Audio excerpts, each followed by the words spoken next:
Pick up another you call in the parking lot to sign. Are you with me?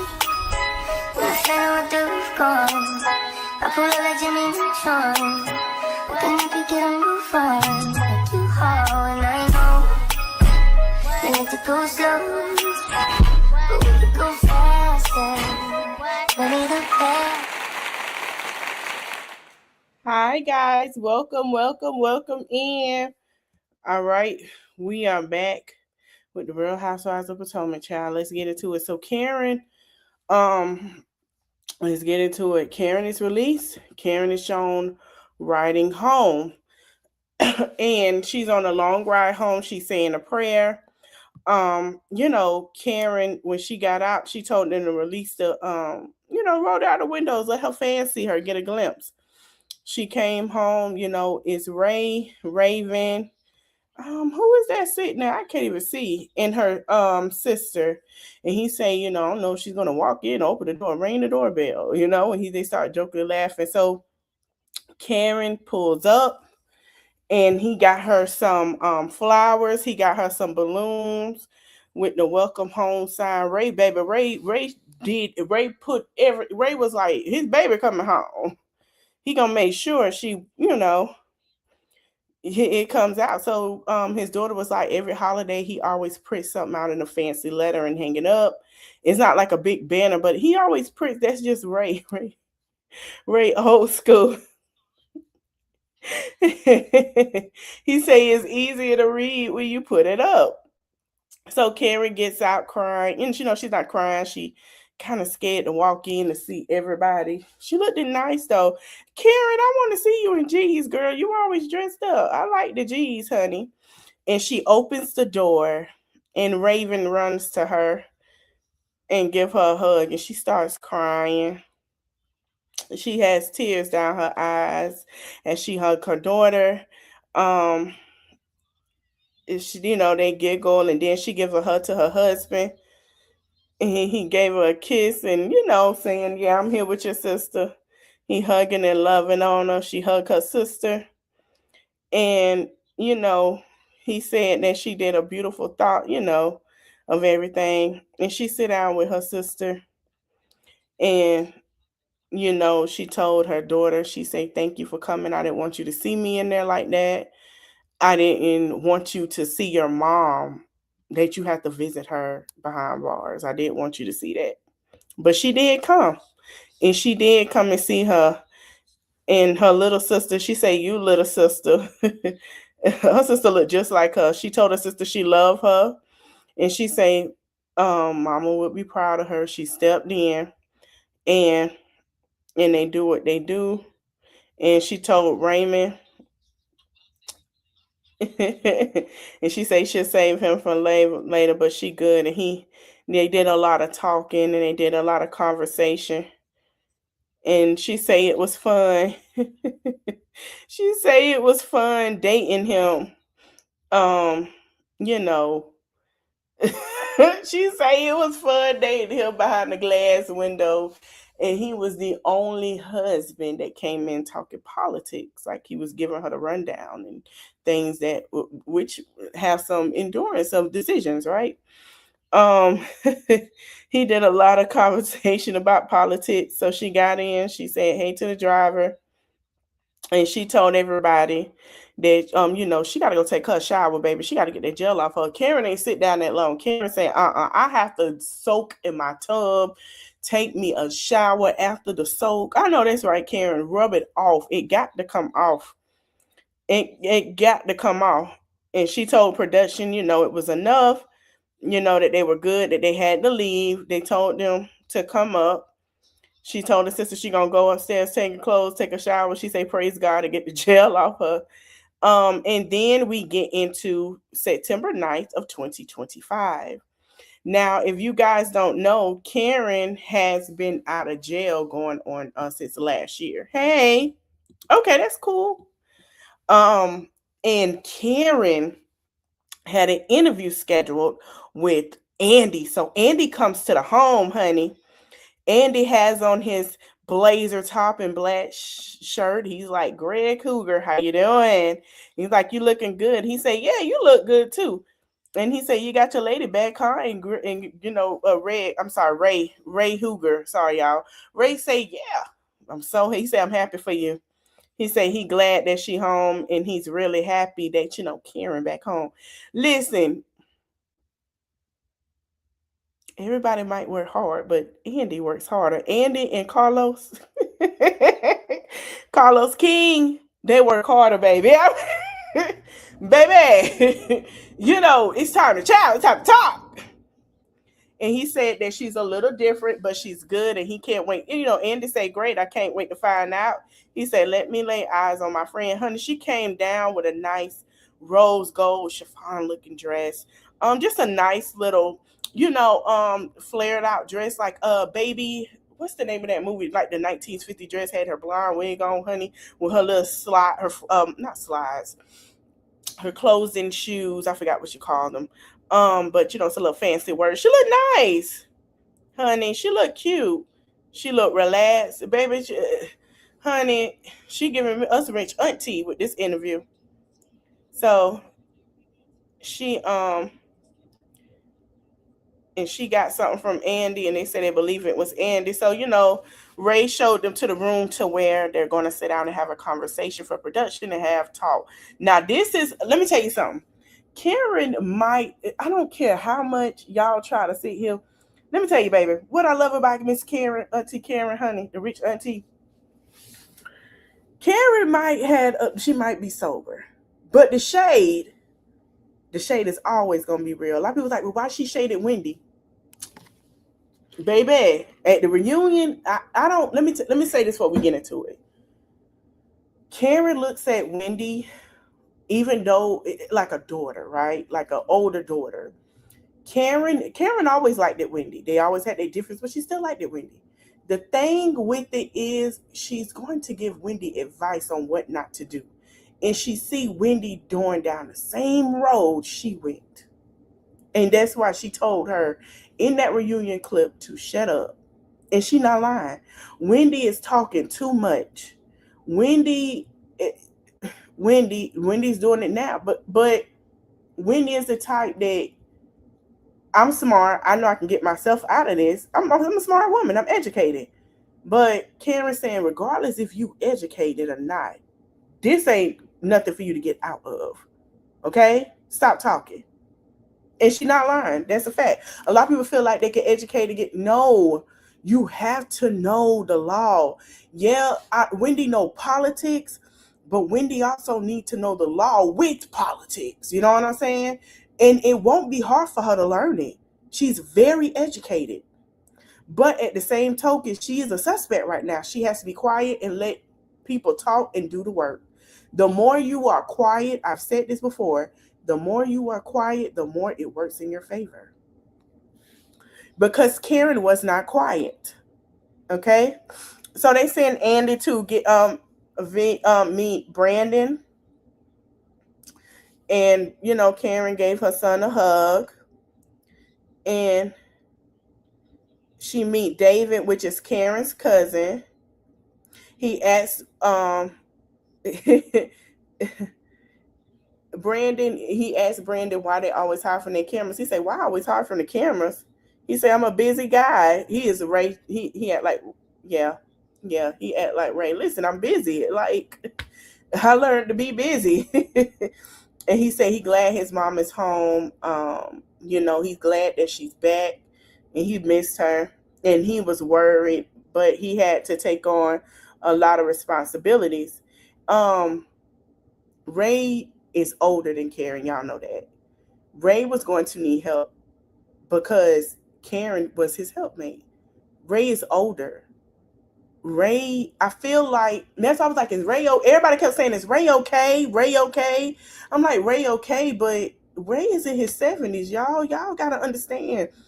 Ray need a little, you know what I'm saying? A little helper with some things, make sure he eats right, make sure he good, make sure things, the kids are younger, they can help a little, you know what I'm saying? If they have the yard, whatever things that need to be taken care of, they had to help around. So I mean, ooh, it's back. Okay, great. Um, that's the thing about it. And he said he help her with everything, with her businesses, her finances. Ray helped with the businesses. Everybody had to help a hand with the businesses and the finances because y'all gotta understand Karen was gone for a year. A lot can happen in a year. So she said the kids did a great job in Ray in trying to keep her out of well, I'm sorry, the jail did a wonderful job trying to keep her out of general population. You know, she say if she got to learn her lesson and God has her in her, she got to be put in general population. Now I'm gonna tell y'all something. I don't think people didn't like Karen in general population, baby. That's the Karen done gave shade classes. Karen done gave makeup classes. Karen probably gave finance classes. Karen probably gave, oh honey, you know when you put that on, make sure your girl sit up. Yeah, that'll look nice. Karen gave them classes. I don't think people dislike Karen enough. I ain't gonna lie to you. I'm drinking my coffee. I think everybody loves Karen.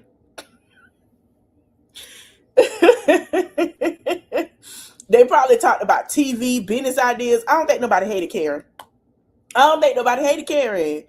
Karen probably was a shade honey. They probably learned new shade words, how to throw shade and how to have the catch with somebody saying this and that, how to do it. They probably don't let them folks come out. Baby, it's gonna be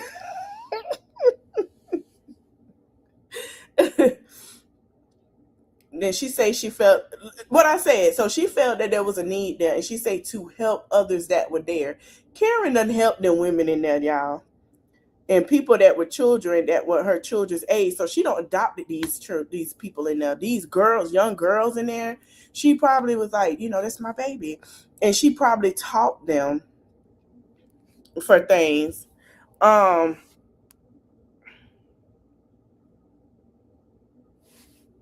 hold on, let me pause. I gotta do something. Give me a minute, y'all. Give me one moment.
My bad, y'all. Okay, so you know, going back to what she was saying, she was like, "What can she do?" And you know, Ray was like, she was the auntie there. She said, "Yeah." So she helped people and poured into the young adults that made mistakes. They opened up to her. They talked to her about their lives.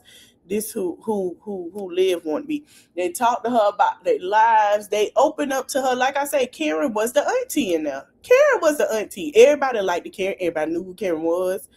I don't think nobody did it. Like, you know what I'm saying? They knew Karen is blunt and she are honest.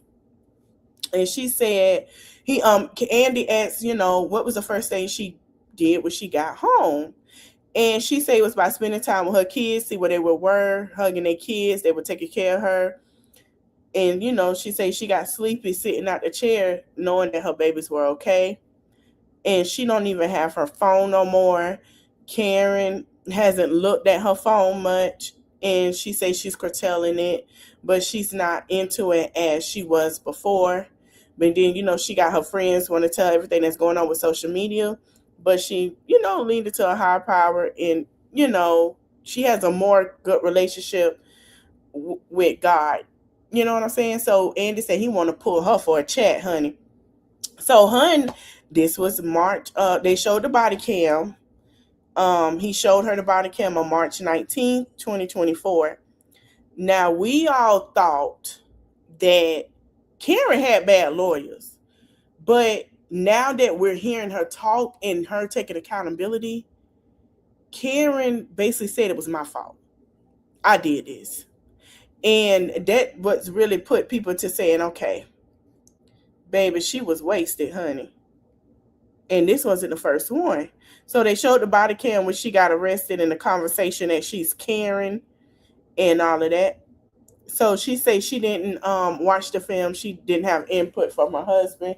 She couldn't relate to what her husband was telling her. Her lawyers told her to take a plea deal. Let's get you a plea deal. And Karen decided to say, no, I want to take this to trial, which landed her a year in prison. Her lawyers were telling her the video was out. The video was going to nail her. Excuse me. They say the video is showing that, hey, you was in the wrong. Karen said, no, baby, I wasn't in the wrong. I did nothing wrong. And they say, baby, the video is telling you that the video it says everything. And she didn't see it. She was still under the Lyle. She was still under influence. Prescription drugs and drinks, which was what they found in her system when she hit that pole and not nobody else. And that's why she did it here. Um, and she said she was cloudy, she was in denial, and they say it to Ray, and she said she isolated Ray from everything. She didn't want Ray to be there with her. She wanted him to face on her own. And the rumor was that she was offered a plea deal for a few months of house arrest. And she said, no, that's not true. She wasn't offered a few months of house arrest. Um, I think it was not house arrest. It was probation or something like that. I think it was probation, if I remember. There was a few months of probation, and she did not take it, and that what landed her into where she was at. I believe it was probation. She didn't want it. She didn't want it. She didn't want it. She didn't want it. She hear her say, "Ain't nobody can tell me when I can and cannot go, honey. I have to work. I gotta be right. Hello, I'm on a show, honey. They can't tell me when or where to go. You know." So that was her feelings towards that.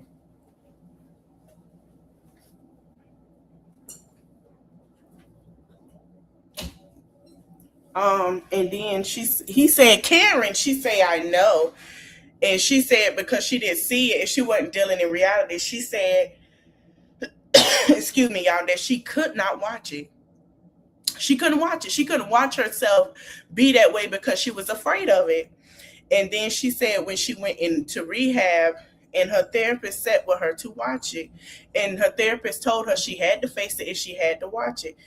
And she said she was blown away. She understood the sentence. She understood why they put her in there. So you know what the sentence was because she said she knew the sentence was coming, and when she really watched it, she just was blown away by how she acted. Like she couldn't believe that was her.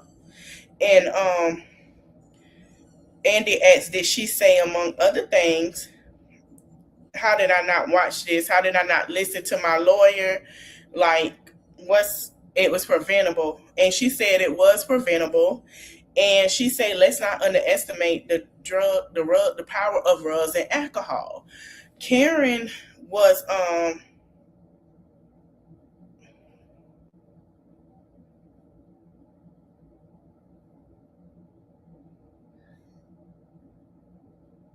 hold on, y'all.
So, okay, I'm sorry, y'all. So Karen said she broke down. She saw it. It was a shame. She couldn't believe it was her.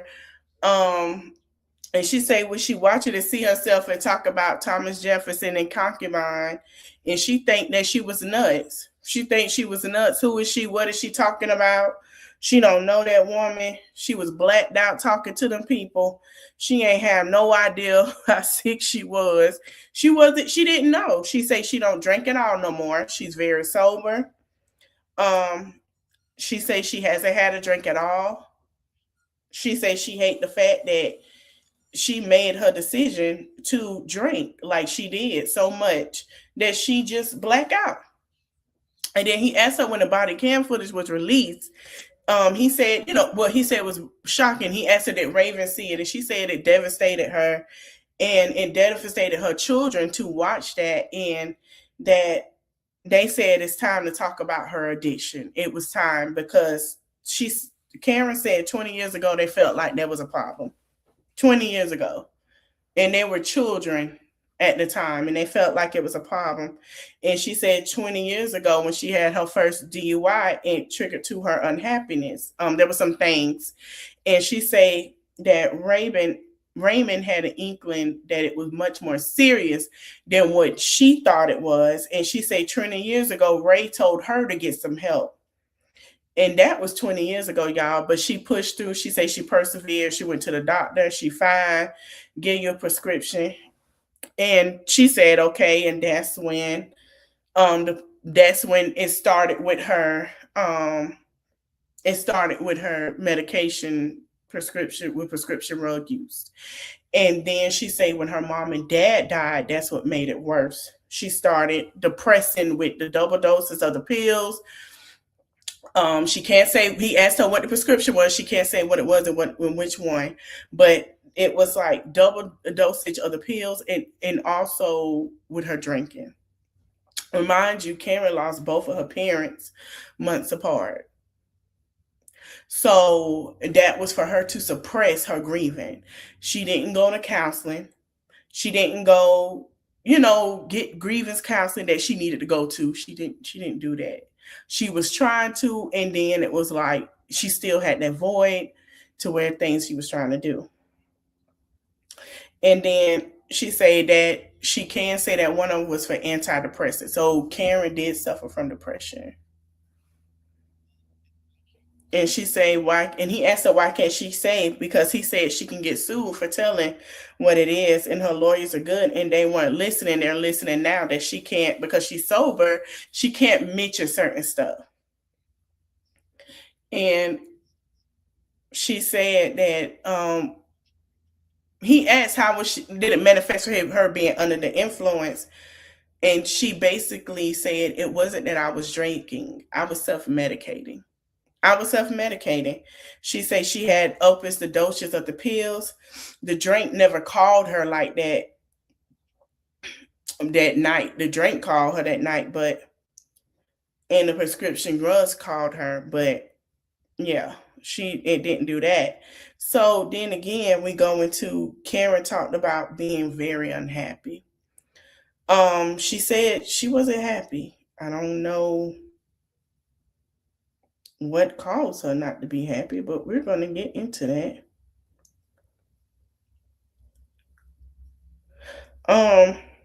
She said she wasn't happy there. And she say her and Ray and her, oh Lord Jesus, her and Ray has been honest about their marriage, and they were still going through, and they still are. They were very unhappy. The kids were gone and they were very unattuned, and she wanted to get away that night, and she wanted to escape being unhappy in her marriage. She was so unhappy in her marriage, and she said that she was so grateful that night of her accident that she didn't hit somebody, and she thanked God that she didn't unalive nobody. So she came out and said, listen, me and my husband are not what y'all think we are. We have problems. Like everybody else, we have problems. I just don't know how to deal with that problem. I just don't know how to face that problem. Marriages are hard, y'all. Yes, I believe she will. I believe she will because she on the reunion. So I believe she will be back next season. The only person that I'm shocked not coming back for the next season of their show is Jen Shaw, which is crazy to me.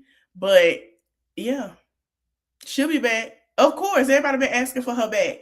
They can't turn down the Grand Dame now. They ain't making that mistake again. And she say she's grateful she here.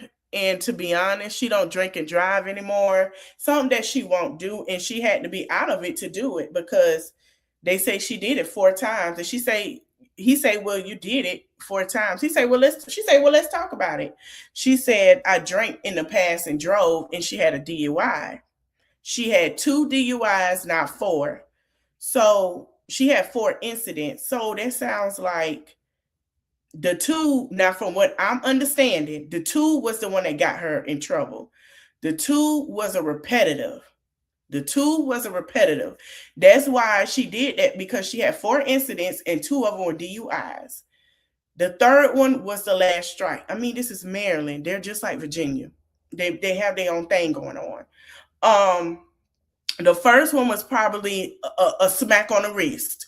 But the other 3, Jen Shaw, she's not coming back to the Real Housewives of Salt Lake City. I don't know how that's gonna work. We're gonna see. No. She say 2 were not DUIs, and 1 is and the other 2 were DUIs, but the oldest one is 20 years old. And she say, he asked, was she surprised by the severity of how much she was sentenced? And she said she was shocked. She knew she was going to jail. She had made peace with it, but she thought a month or no more than 3, but she had, to accept her responsibilities for what she did. And Andy said she was released much earlier than her original sentence date, up to a year. And, he asked her how was she released, how she was able to be released early. So she went to work, she say. So she did programs. She did a lot of programs, a lot of therapy. Good behavior push you to be released early. So yeah, she needed that wake up call. She had to take program like British. British got released early because British did programs. British worked on what she needed to work on. And the same with Karen. They have programs. So Karen wasn't in jail. Karen was, I think, in prison, which if you got a year or up, you go to prison in some states. And you get the chance to work on what you need to. So you have these programs. When you work on these programs and your good behavior push you towards getting out early. So she said she had the possibility for, took her, the possibility of the accident and driving under influence. And she said, how can she volunteer?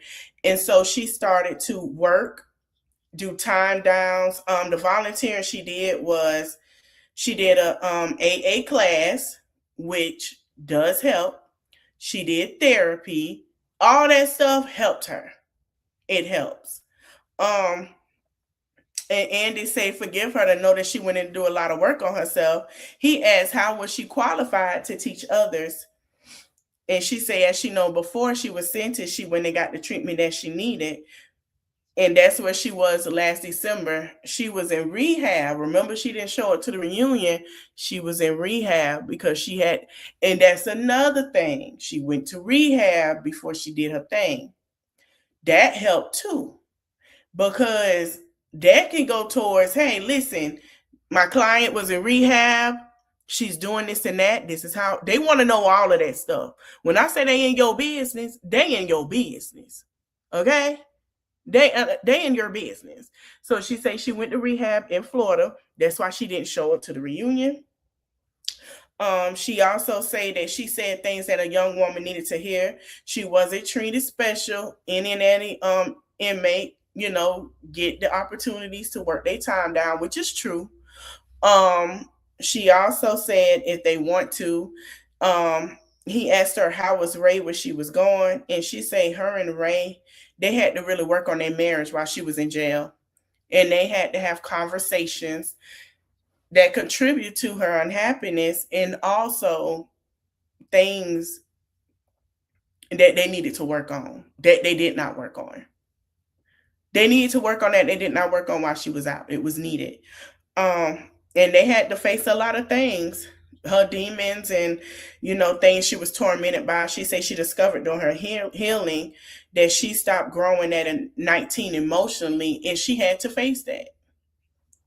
And it makes a lot of sense to her now because she had an aha moment, because it was a hurt and her pain from when she was 19 years old. I'm sorry.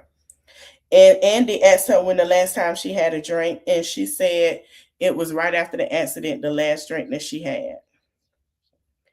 And Andy asked if she considered herself an alcoholic. She looked at Andy with her perched lips, and she said she considered herself a person that's living in lifetime recovery. Because of two rugs, she don't underestimate either, and there's a lot of shame for her to say she a rug addict or alcoholic. It is some shame to that. And she, said that she chosen to say she's a woman living in lifetime recovery because she can't ignore one or the other, which I understand. Basically, she's saying, listen, my recovery gonna be hard. And there's a time when I get pushed too far, I might want to drink. There's a time I get pushed too far, I might want to sit here and, medicate, self-medicate, but I'm working on it. A lot of people I see in the comments are saying, oh, because I'm listening and talking to y'all about it. Oh, she's still in denial. No, she's telling you what an addict is. Like, they can't, addict. Let me tell you something. If you hear somebody say, I'm recovered, yeah, I'm an addict, I'm a recovered girl, I was an addict, I was this, and they ain't been clean but for 2 years, they still have some things to go through. Because guess what? When you have an addiction, it leads to many other addictions. That one addiction you could get over, if you're not doing it properly, will lead you to other addictions. Overeating, overspending, shopping. I have seen it, baby. I watch people, when you have one addiction, it takes you to another. Spending, actuals, all of that stuff can lead to something else. You can get over one, you still got to learn and still go to therapy how to make sure to control yourself and to have discipline. And that's what she's doing. And a lot of people don't understand that. They just hear the word addiction. That is why you go to therapy, because of the fact is you can sit here, right? And you can get into another one. You get over that one, jump into another one. And then you realize you got all these addictions. You're buying stuff, overspending your credit card, or you're eating and you went from 150 pounds to almost 300 pounds. You haven't dealt with that previous addiction. Every addict have an addiction to something else. And this is where you have to go to therapy and counseling to learn how to stop all of it, how to have self-control. Karen is learning self-control. She's learning to control in different ways. I don't have to do that. If I don't have to have a drink, I don't have to do that. Guess what? She might go shopping. You know what? I don't need that purse right now. Or any type of addiction. It's the same thing. No matter what addiction it is, you still might have another one. This is why you have to go to counseling. This is why you have to see somebody. Because your addiction might be one thing and spiral into something else. Like with Lil Wayne. Lil Wayne, he'll tell you he liked it lean. Lil Wayne had to unlearn some of that stuff. He's got to learn to get back into him and try not to fall in nothing else, because he know how easy it is. There's like Kodak. I felt like Kodak should have stayed in rehab and got the help he needed, because he would have self-discipline and to not to be back on his addiction, and also not to fall in another addiction. And that's where I believe he was failed at. She also said that people can label you until you identify yourself. You cannot heal. So she says she's okay of knowing who she is and what she go through. She goes to meetings. She has a group that she really, really likes. Her treatment is ongoing. She's still recovering. Andy asked her about the Washington Post and how they covered her arrest and her release, and she promised the judge that she would attend AA for life, and she said she did not. But she still has to attend these meetings. however long it depends to show that she can be better. I've seen people that was sober in somehow 2 years and they can easily fall into it because of stress. People just deal with things differently. But she does go to her AA meetings because she think AA is important, and she actually prefer NA, and she need a very raw, and it suits her needs for, you know, for what she needs. And she says she supports anyone that says NA or AA, because she like really like NA for her. And then we get into her talk about her time in prison. He asked her what she missed the most while she was in prison, and she said it really gave her an opportunity to see what was important. And what she missed most was holding her daughter's hands, how close her and Ray were. Before she knew what her and Raven, were very close. And she said they would sleep on the sofa, and she took her hand and she took a picture of her hand before she knew, and she knew that she wasn't gonna see her for a minute. Raven is her baby. She loved her oldest son. He grown. You know how boys get. Mom, they still love their mama, right? They protect them. But Raven is her.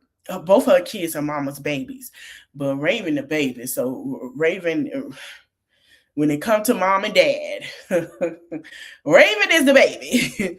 And they don't listen. No, even with her brother, no matter how cute she is now and grown woman and sassy, and I'm grown, I live my life. Raven is the baby in the family, and if Raven say I need, they coming. Okay, all three of them, they're coming. They're not. No, we on the way, baby. If Raven ain't got mama to help, daddy can't help. The best she calling her brother. She like no, she's a baby. And Andy asks, how did it feel being stripped down to her natural self? And she say, I knew you were going to ask that. And she say, let's be clear. She wasn't stripped down to her natural self. She say she had on her black lace underclothes. And he said metaphorically stripped down. She said, let's talk about stripping down metaphorically. She said she had everything. She was glad to have the lashes off. She had her natural hair out. She had her no makeup on her face. And she said she didn't see the pampering in it, but she got to see the gray of her hair that came in. That's why she covered up her hair, because ain't nobody. Cause I mean, we see that, girl. But she said she liked seeing when her time comes. She says she can't wait till her whole head is full of gray. Karen say, I can't wait. I'm just so excited. Karen was like, I'm ready for all my gray hair. She want all her hair gray. She say when the time comes, all of it. She ain't gonna wear no wigs. That's what Karen said. I didn't say it. Karen said it. And she said, absolutely. And he asked did she have cell? What was her cell like? Did she have a roommate? She said no. She had a cell, not a room. She had a cell. She had a cell by herself. She said there's no cushiness. And he asked if the cell had a steel toilet, steel sink. She said yeah.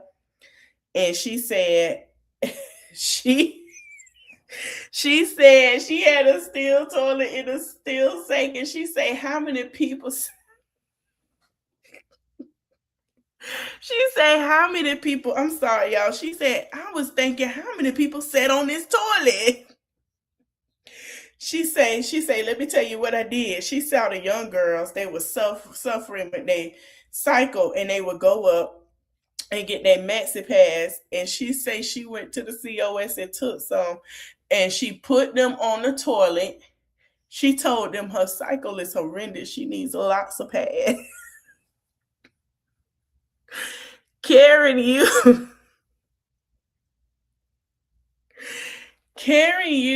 the pads for the toilet, y'all.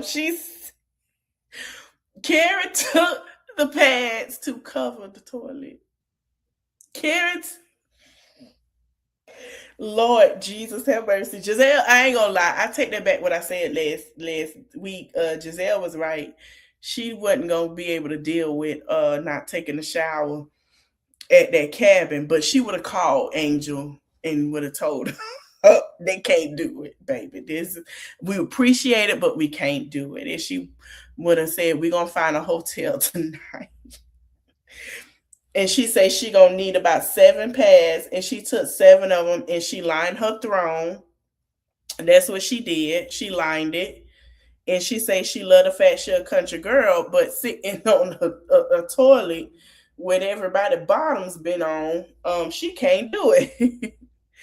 And she said she wake up at 4:30 in the morning. Breakfast is at 5. She would get up at 4:30 so she can have herself together. So when she go out to the public, nobody have to tell her to pull it together, make the bed, and make sure everything was straight. Let me tell you something. She not lying. If your bed wasn't right, it's certain COs. I was in there for 2 days. Okay, it's certain COs that would say you gotta be in your cell. They act like military. Jail and prison is military. Okay, your bed gotta be made. They will tell you, come fix the. Now I'll be nice. If they know it's your first time, fix that bed. Okay. She said, and I remember the other time she said the next time you just gonna have to sit in here. Yeah, on lockdown.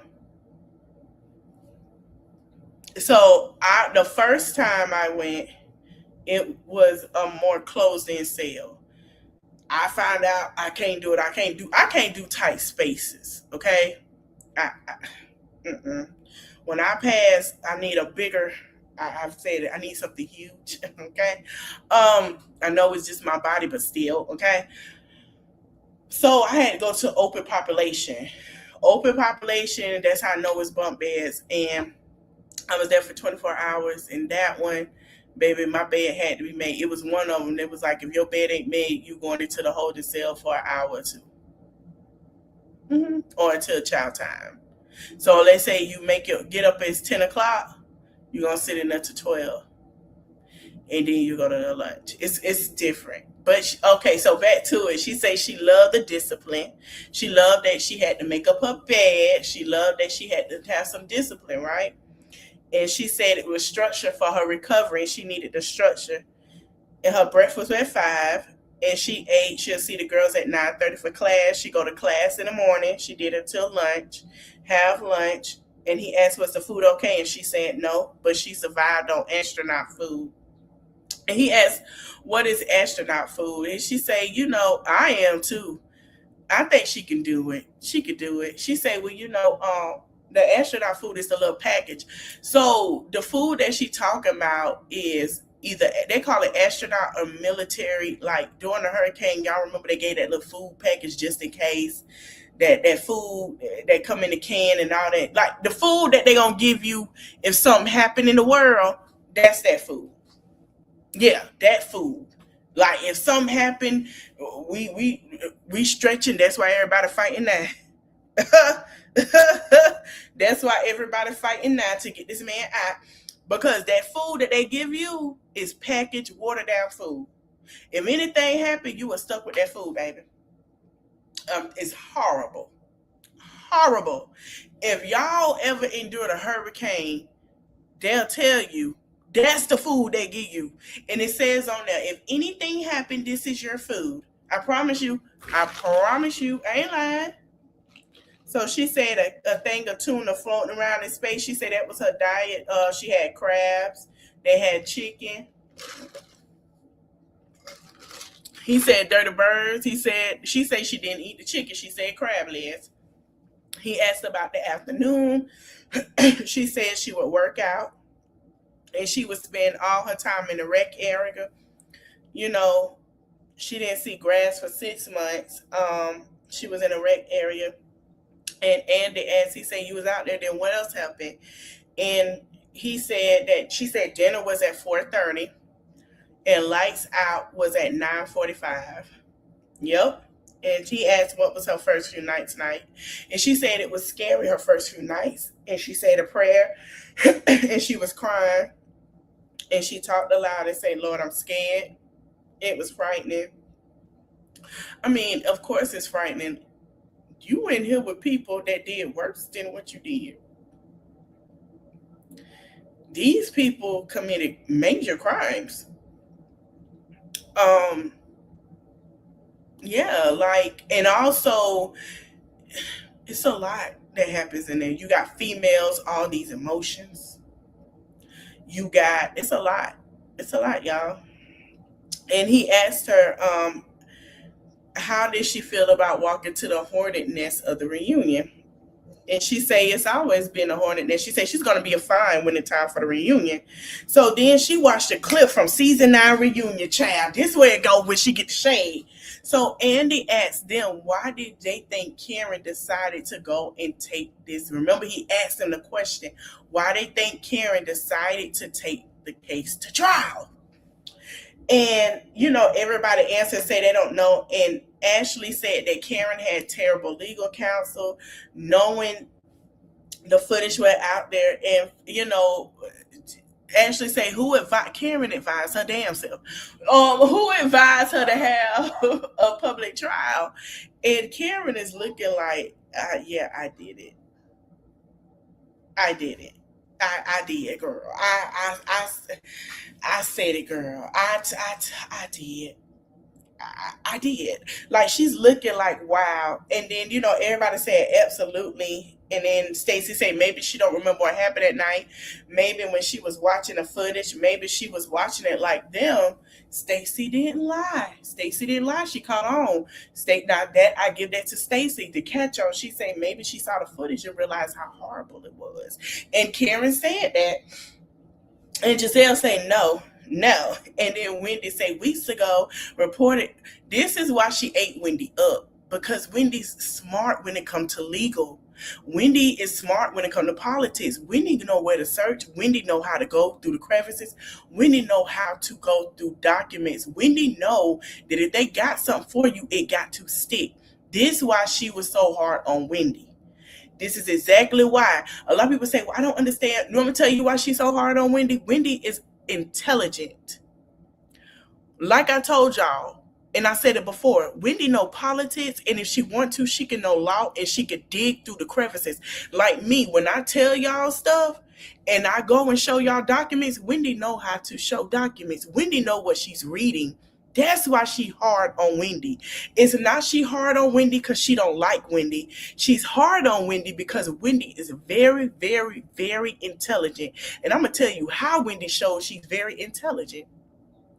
Wendy said that her counsel asked for the footage to be suppressed before she went to trial, and Giselle agreed. Giselle know what she's reading. Giselle know how to find stuff as well. They know what they're reading. So when people come on here and tell people they don't know what they talk about, no, baby. When you see them documents, like I told y'all, when I read Diddy indictment documents, we all said it. Oh, he's down. They had to have something to stick. Just like when I read about Holly and everybody else, it has to stick. Nobody's going to waste time for a trial of taxpayers' money when America money is crumbling to the ground. They're not. It's not. That's not something you think of. You just can't do it, right? So Wendy say it was clear that they were not aware of the footage, but they were aware of the context because they did not want it out. And she said, hope it answered their question. And they said it's a bit delusional. I agree. This is why she goes off on Wendy. Wendy is not give her anything and she go to it. Giselle isn't either. I have to give it to them. They're very educated. Stacy, Kay, most of these women are educated. They're going to read. Toya even reads stuff. They know what they're reading. They are not your typical give it to them, they believe anything. No, baby. They going to look that up. They know what they're reading. Court documents don't lie. That's why stuff be thrown out because there's nothing to hold. It's not strong enough. Like when I read Don Lemon indictment to y'all, I told y'all that's not a strong probability. That's not going to hold weight because of the Constitution and amendment rights. That's what they go by. So when y'all hear people say, oh, that they ain't got enough, they could do it. No, they cannot. This is why I tell you, my black people in here, Know your First Amendment rights and know your constitutional rights for yourself. So you know how to work the system.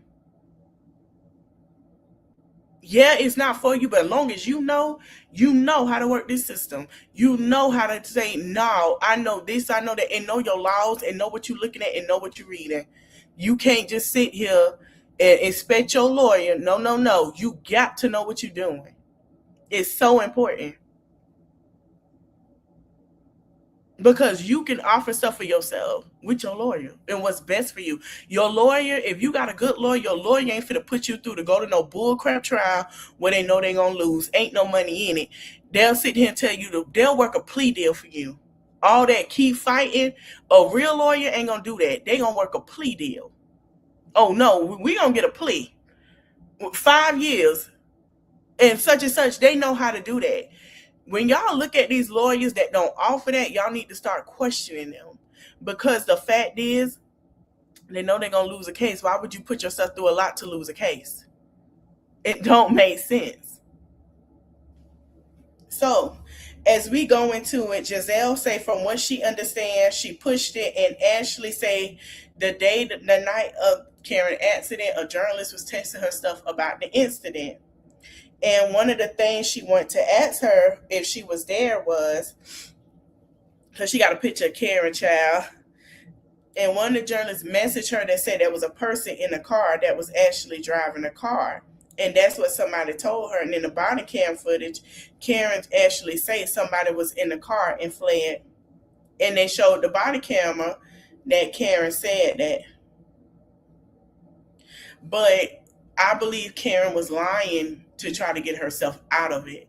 There is no way that a person would drive and fled, hit the run of the car and something and fled.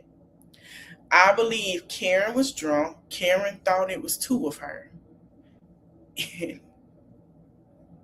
I'm being honest. I love Karen. And Karen hit something. Because Karen thought she was in there with somebody else. Karen was out of it, baby. There wasn't another person in there. Karen was driving that damn. Karen was driving that car and Karen was out of it. So they showed it. And then, they had a conversation. Let's get to it. They still reading. And she said that supposedly she was getting drinks with her girlfriends, but there were no girlfriends. And no girlfriends came forward and testified. And Giselle said she do believe she was at a restaurant and bar that was 4 minutes from her house. She said she believed that and she thought she can make it home, to drive off. And, Andy say that, it's so, and I agree with him. He said it's so easy to get an Uber. It is. It is. It really is. I think the bar, whoever was there should have said, babe, I'm going to call you an Uber. You can't drive. Because most of them be like, nah, I'm going to call somebody for you. And somebody come in, take the car and drive her. Now, a lot of people say, well, they believe that Ray was driving and, because he's older, he can't see. No. Ray came out there. I believe Ray could have had the son drive or whatever and had her come home. I believe Karen thought it was two of her in that car. So, hold on, y'all. Give me a minute. Hold on.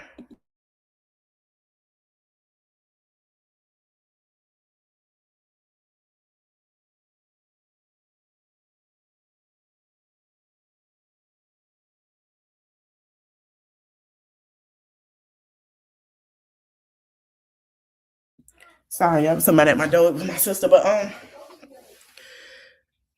yeah, Wendy said she not gonna say it. It's something that she want to say. Ashley say on the train coming up there, she came across on this gentleman and she started to get to chatting with them. And she told him she was on the show. And he Googled the show and say, I recognize this lady talk about Karen. He said he used to work at the place called Legal Seafood in Montgomery Mall and say that she used to come and day drink every day. And he said it's something that's been happening for a very long time. And Wendy said, and that's what she was going to say. When they kept saying, Wendy, say what you want to say. Wendy said while they were filming, she went to a certain place and they said that she's on the show with Sharon. And she said, yeah, they say she comes every single day and she gets drunk every single day. Now Karen sees it and she say, okay, and he asks her reaction. And she say, first of all, Ashley is right about legal seafood. And that was 20 years ago. And Wendy don't have no child. This is where the shade come from. She say, and Wendy has no idea she lives in Timbuktu. And she say, who would talk to her about her? And she say, Ashley telling the truth. And she could say, legal seafood is where she would go, and Ray would pick her up plenty of times. But she say Wendy don't know what she talking about. I didn't say this. I ain't laughing. I'm not laughing. Karen said that. I'm not laughing. But Karen still got some shade assassin. That's never gonna leave. I think it's gonna be worse. Okay, I'm sorry. Let me drink my coffee. I can't. I'm sorry, Wendy girl. Y'all gonna be all right in this season. Y'all gonna do wonderful together. And she said what she was going through, and she said that she sought medical help 20 years ago. She said not too far on the beaten path what Ashley said, but except for somebody being in the car and say, Ashley ain't believe that one damn bit. So she said it was no one else in the car. And he asked what was their reaction, what was her reaction to their conjecture relating to her legal advice. And she said she don't think they're wrong for jumping to conclusions and drawing their own conclusions, but she is the only author of her life, and she's not angry about their thoughts on that. But that's just what it is. And then she say it's one more. They say it's one more, so they played one more clip, and they played where Karen was saying, who truly touched her heart during the process. And Mia say, I think it's interesting she didn't thank Wendy. And Wendy say that is not her friend. And everybody say, oh wow. And Wendy shook her head. And Andy say Wendy was very upset that she didn't thank her in that video that she did, that she mentioned Candace and she mentioned Kay and she mentions just Andy. And she felt like she's been supportive of her all season. Now, here's my thing. If y'all pay attention to Candace and how Candace is saying their relationship and with how how her and Giselle have a relationship, I'm finna be honest, I love Wendy, but I want y'all to pay attention how Wendy trying to get her own allies a little bit right now with Stacy and with the friend of the show, Jassy. I want y'all to see it because what Karen say, I believe it. I like Wendy, but I'm gonna tell you why I believe it.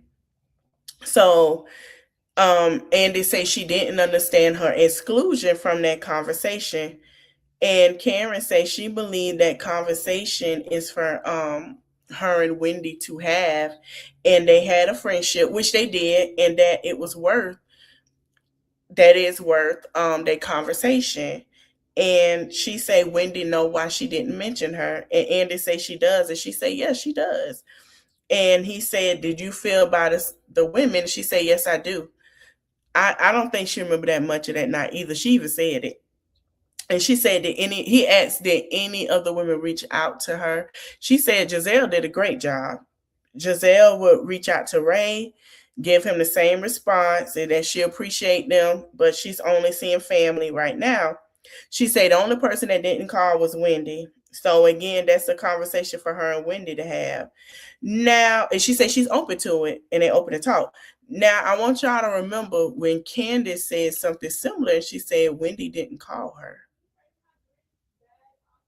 Wendy even Candace specified that too. Wendy didn't call her. Same with Monique. Wendy didn't call Monique. The reason why, because let me explain how these Geminis work, child.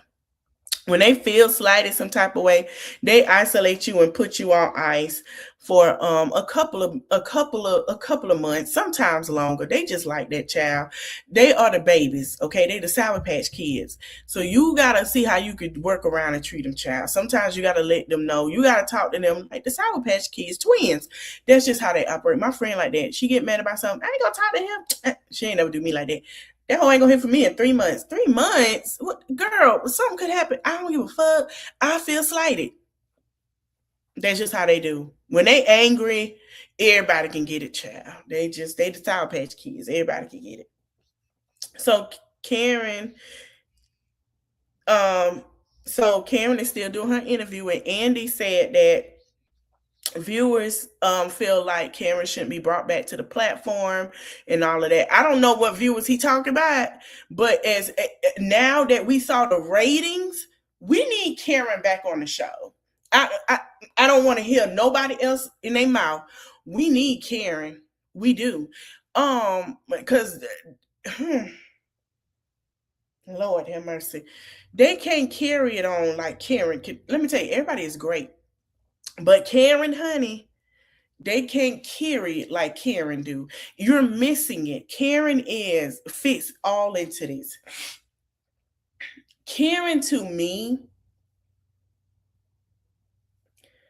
you have Ashley Wittiness, Giselle, you know who she is. Karen fits because Karen can flow with everybody. She's needed back on this show. We don't need another Nene induction because y'all in y'all damn feelings. We need Karen back on this show. Karen help carry this show.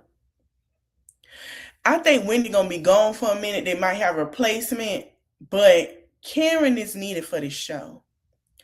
And I think Karen is the only one that can tussle and fussle with these girls and even it out. I don't think nobody else can do that. I really don't. I feel like Karen is needed. I don't care how nobody feel. Karen is needed on this damn show. Just like Nene is needed for Real Housewives. Portia got a big booty, but she can't carry it by herself. Phaedra butt big too. They can't carry it by themselves. Their booties are big, bumping booties. They just can't carry it alone. Now they bringing it now, but you gonna need somebody to even that out, baby. When I say even it out, a little funness, a little shade, little whatever, a little this, a little that. And when you have that in the midst of these shows, that's what keep the ratings going. That's what keep it popping. Like Basketball Wives, when Malaysia left, no, I mean, let's be honest. When Malaysia and Tammy left,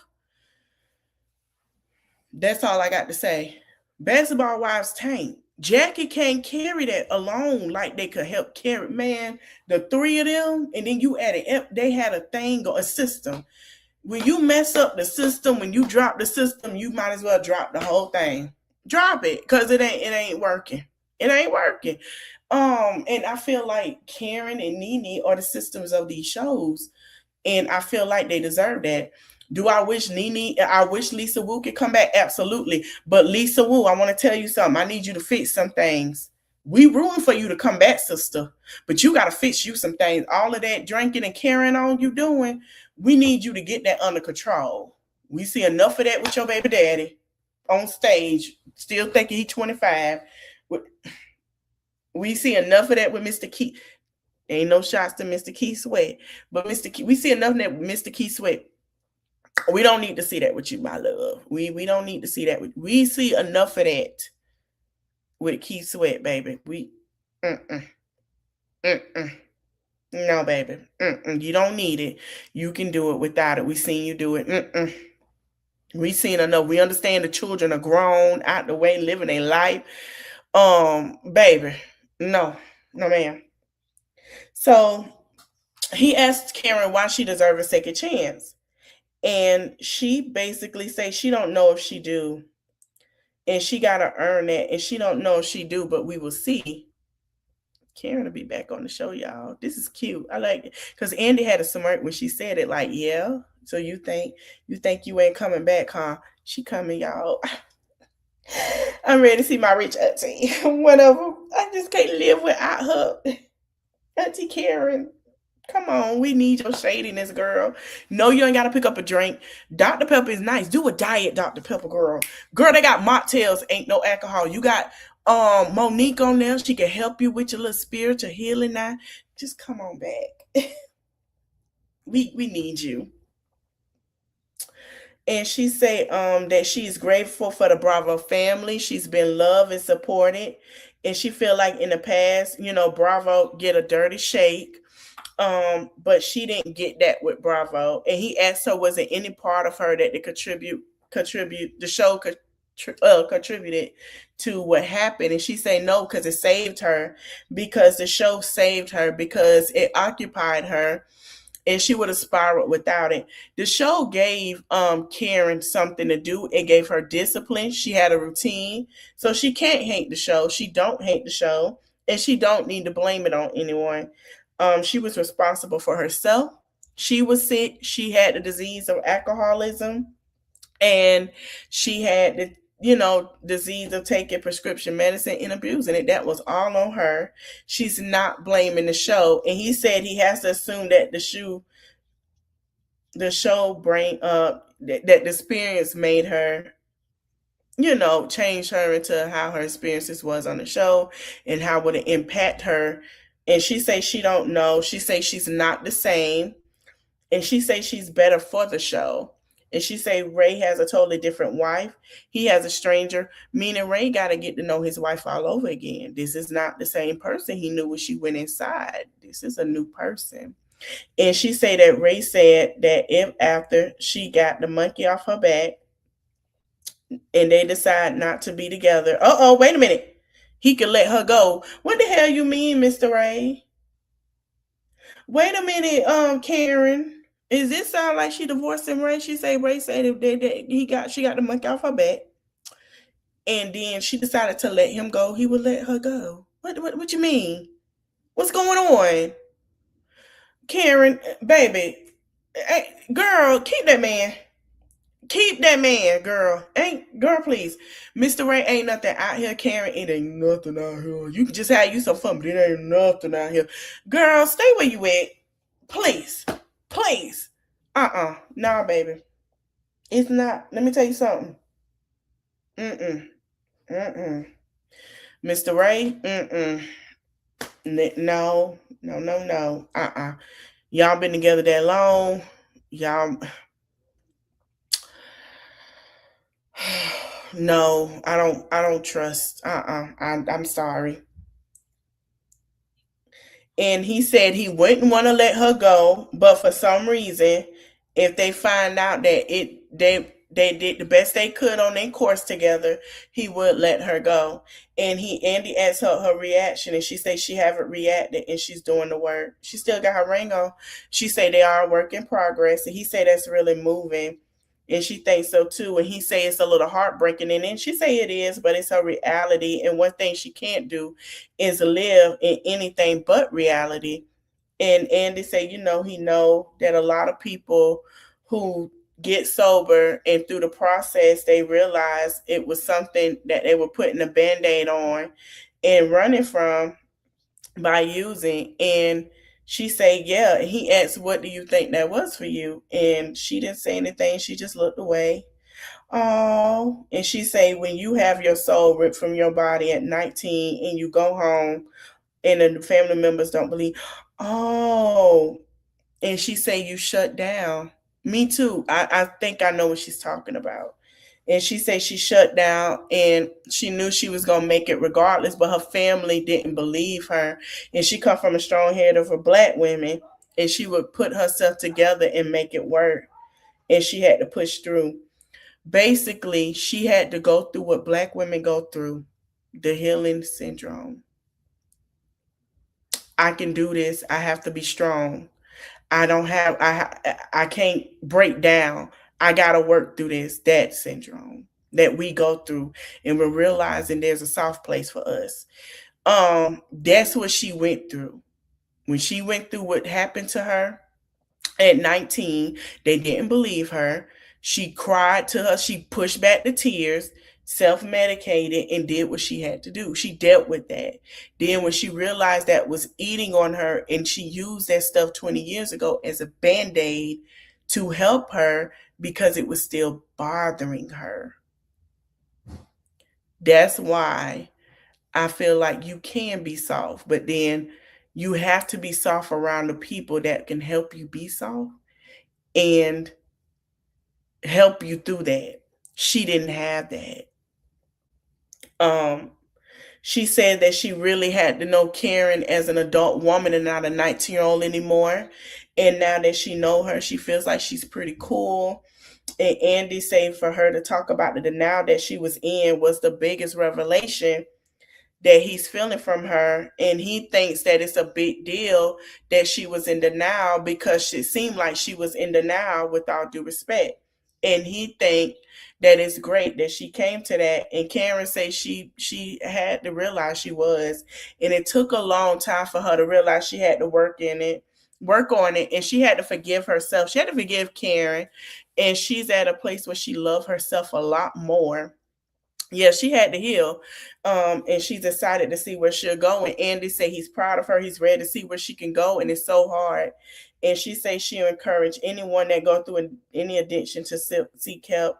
And Andy told her, thank you. And she said, thank you for allowing me this moment for us to talk. He said, you bet, and for her to be the author of her truth. And he agreed. And she said she appreciated. And they gave each other a hug, a long embrace, y'all. He said he appreciated, and that was the end of it. They held hands walking off the camera. I'm happy for Karen. I feel like Karen is different. But let me tell you something. Karen ain't gonna play that trap that they used to play with her. Now I hope they got their guns ready. Karen gonna be a little more lethal with the bull. Karen is short tempered with the bull crap. I'm telling you now. Now I hope they ready. Get yourself together. Cause all that they be doing, they hope they ready for it. I hope they ready for it. Now let's go to medicine to this trip, child. Whew, Lord have mercy. Every time they go somewhere, it's always some shenanigans. What is up with that? What is up with that? So let's go to married to medicine. I can't wait for the reunion. So we go back to Marmara Beach, and you have Dr. Jackie talking to Simone and say, can I validate your feelings? Dr. Simone say, I don't need you to validate my feelings. Dr. Jackie say, I understand that. Hold on, y'all. She say, I understand. She say, I just need y'all to, she said, I just need to speak my thoughts. And Dr. Jackie say, I understand that. She say, but I want you to look at me and listen to me. I do want you and Heavenly to hear each other so they can find out the why. Dr. Simone is sitting here looking like, girl. So Dr. Jackie says she chose not to talk to Heavenly about it either because she wanted to hear it. So not Candace, girl, Katessa came out and say, what in the heavenly kindness is going on here? I called you. She said, hey girl, she said, I called you. She said, you did not call me back. She said, I went with my man's birthday night. She said, I know, but that don't mean no reason for you not to call me and not tell me you were coming. And she said, I'm so confused. I had no idea you was coming. I thought you was coming with us yesterday. And so Contessa say Simone ain't happy for her to not be there. She don't know what to do. Are they going to hash it out or just act like, what typically Heavenly does, act like nothing happened, it ain't moving. And Dr. Heavenly say she just needing a breather, a break, and she came and, she need a breather in the party. And then Dr. Heavenly say what happened with Simone, she removed herself so things don't go further. And she say it's okay not to go on a girls trip. Let me tell y'all what happened. Production say, come the second day. You got to go. We pay for your ticket. We already had this conversation. When y'all plan these trips, y'all got to come. If one don't come, that's fine, I guess. But somehow y'all got to come. You can leave. This your contract, child, but you still got to be a part. You still got to come to work. Honey, yeah, it might be their trip. Yeah, we help with it. Baby, you still got to come to work. Y'all got to understand, production still tell them they still got to come to work, even though they don't want to. Y'all have to understand that. They have said this plethora of times. All of them have said that. Production say, yeah, we got to go to work. Even if you don't want to, it's still a job in your contract. So, Dr. Heavenly say she there till Thursday, and then Contessa say, so you here to stay. And let me tell you, Quiet, you messy as hell.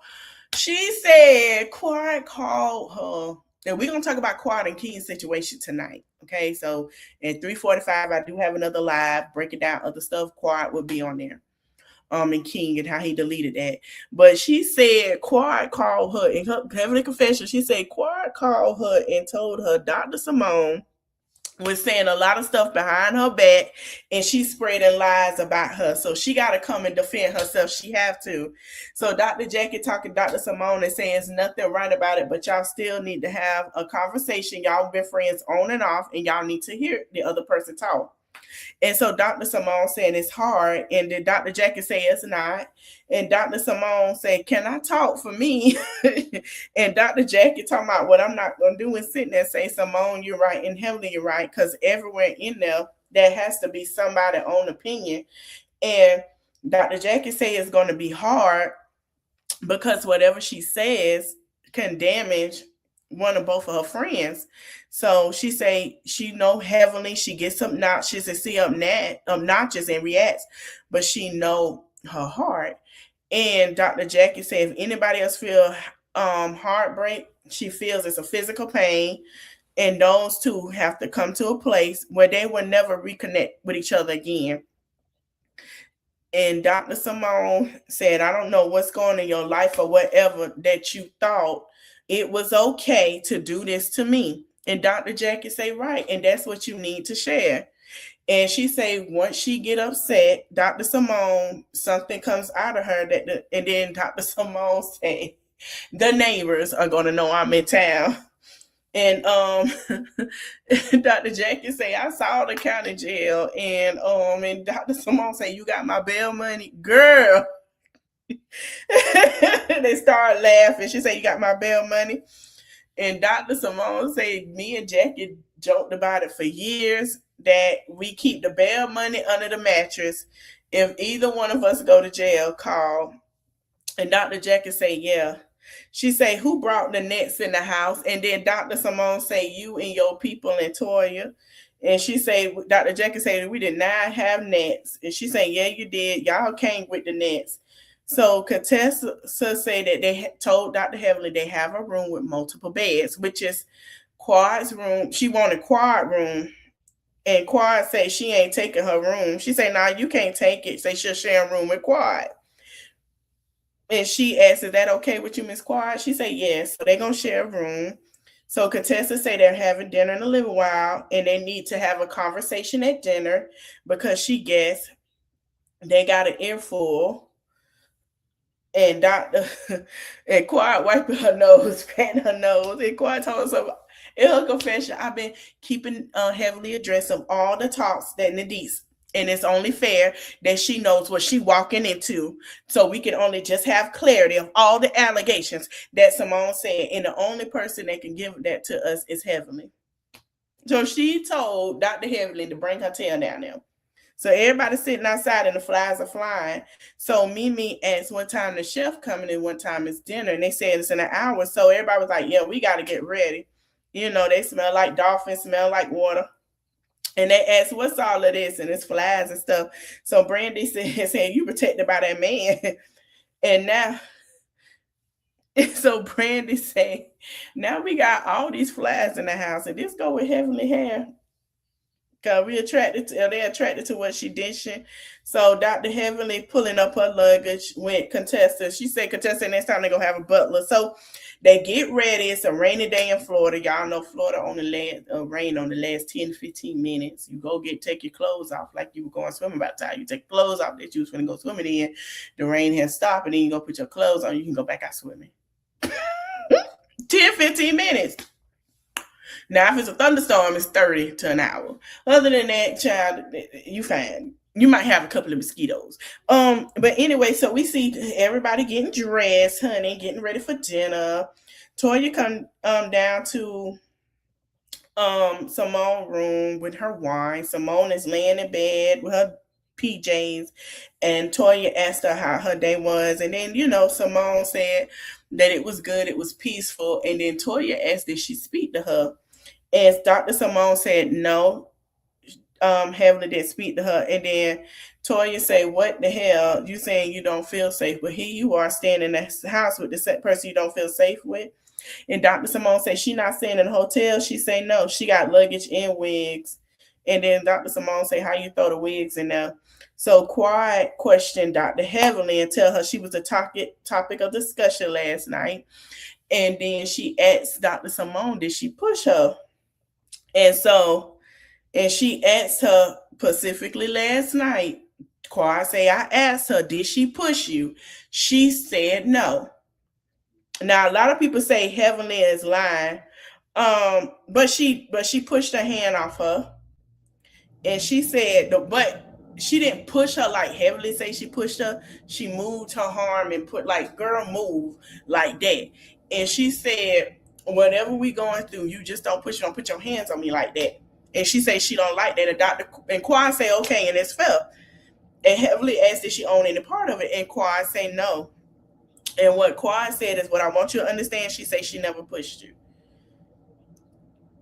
She said you can call Dr. Heavenly saying call her push, and call her what you wanted to call her, and she was evil, and Simone was unhinged, and Quad is sitting here looking like, oh Lord. So Quad say this is definitely a completely different picture than how Simone explained it. You know,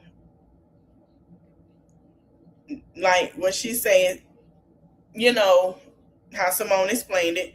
So Quad said she can be in the same, asked Heavenly if she can be in the same room with Simone. And she said, yeah, as long as she don't do all of that. She said, don't touch me.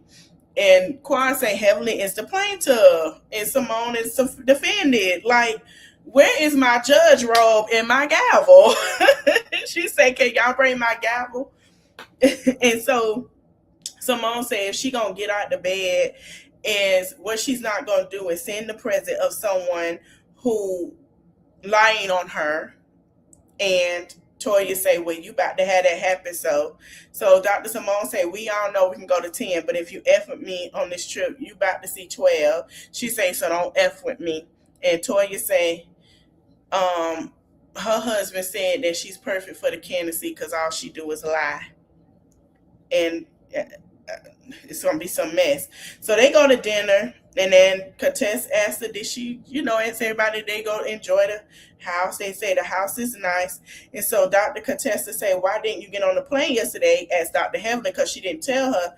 And Dr. Heavenly said it was a lot going on. She had to get her headspace together, and it's a lot going on, and she didn't want to come in with the wrong energy. So Contessa says she don't want to be on the same. So it's not you don't want to be in the same plane as Simone or the same house. And Dr. Heavenly looking like what? And Toya said or the same house. And she said she didn't want any negative energy. So Dr. Simone said she expressed to the group that she said she didn't feel safe to be around her. Dr. Heavenly said was she wouldn't feel that she felt like she was very aggressive. She said she wasn't coming. That's what she told her. She said she felt very aggressive.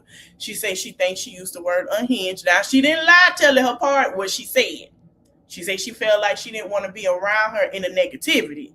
Now, she didn't lie because she did say that not once but twice. And she said, I got to vouch for that. She did. Now, that pushing is the lie, but she didn't lie about it. And then she said, she felt like she used the word that she was aggressive and a little unhinged, and she didn't want to come with that energy, and she pushed her, and a lot happened. And Dr. Simone said, I did not put you. And then Dr. Heavenly, she said, well, I felt I was touching. Dr. Simone said, yes, you touched me, and I took your hands. And she said, no, I didn't. She said, I was there with your movement. And she said she didn't shove her. She says Dr. Heavenly put her arms around her neck, and she took it and said, get your hands off of me. And Dr. Heavenly said she didn't do that. And she said, but Dr. Simone said, I didn't, but it's okay, baby. So we can watch the footage and you can see a little difference. So Quad is sitting here looking like, so what happened? What happened? This is what... So Quad is trying to figure this out because she's being told one thing. Dr. Simone saying something else. Dr. Heavenly saying what so she kind of like, well, what I wasn't standing there. Angel looking like, well, it was my event. What happened? Because we were told a little different. Dr. Simone say, no, baby, that ain't what happened. But everybody looking like, well, what happened? Because we was told something a little differently than what you're telling us. What's going on? Child. So Dr. Simone said, that's fine. We got a tape. Don't worry about it. So Dr. Simone, her confessional, say, roll the tape. So they rolled the tape and she moved her hand off her. She didn't push it, but she moved it. And she said, don't put your hands on me. Don't touch me. And Dr. Simone said, end of story, case closed. So Dr. Heavenly said, y'all wasn't over there. It was my word against yours. It was hostile. She snapped. And Dr. Contessa looking like, wow.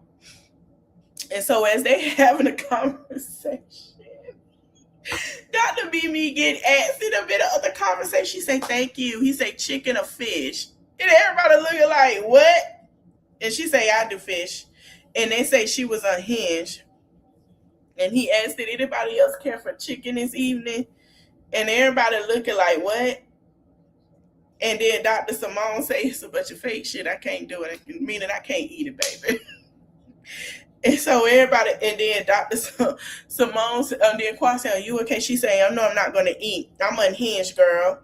And Dr. Heavenly said she was screaming and going all over the place. Did y'all not see that? Y'all not there? Am I making this up? Dr. Simone said, yep. So everybody sitting here looking at the table. And Toya say, I'm going to get some red wine. And Toya say, Heavenly is the unhinged one. I didn't see that from Simone. I see Simone yelling at the top of her lungs, period. And we all left and waved bye to each other outside. Toya, big booty self, done brought two cakes. She brought 2 things of red wine to the table. She say, we need more than one, bitch. Wait, my chest hurt. I can't with them. I'm finna have tears in my eyes. They are really short-eyed. Simone is laughing. She gets up and leave. And so they call Dr. Jackie say Simone and try to get her to sit down. She say she gotta go. She don't feel comfortable. And Dr. Heavenly talking about good girl. And then Dr. Jackie said, well, don't you want to hear it out? She said, that's okay. We're not going to do this. Tell it to her. That's what she thought she finna go. And then Dr. Jackie say, I want you to protect your peace. I do. She said, understand. And she said, correct. She said, but I want you for 1 minute to just listen. And she say she is lying. She's still lying and can low down. And she say she understand. And she understand, just stay. And she say she not talking to her. She don't want to talk to her. So Dr. Simone said it would be nice if for once that Jackie would stand up for what's right immediately. That's how she said it. She say let it work itself out, but not waiting until the night ended to have the conversation because it's too late.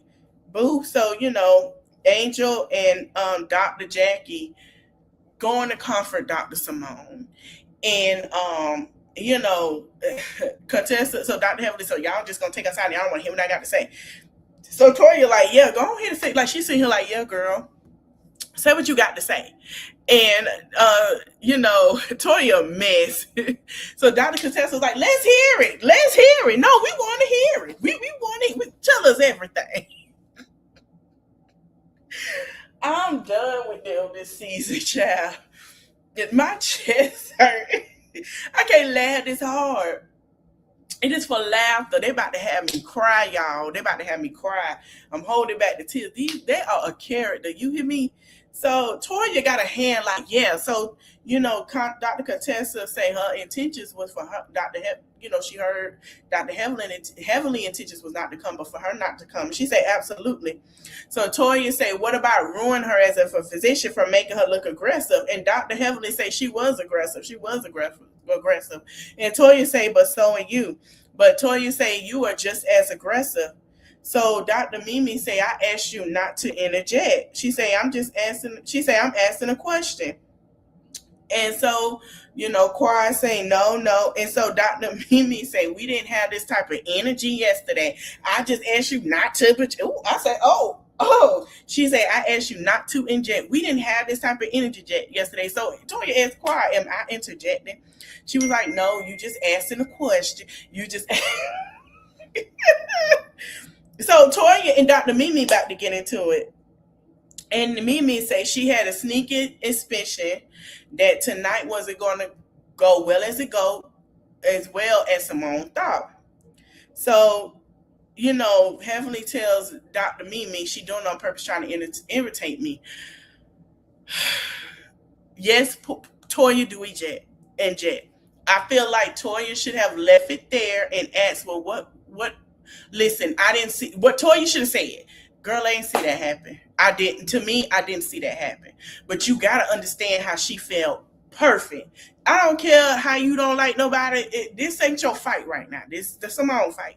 You gotta tell her that. Hey, listen, I saw it, and I really feel like it wasn't like that. But you need to take accountability. That's it. Dr. Mimi is just ready to tackle Toya.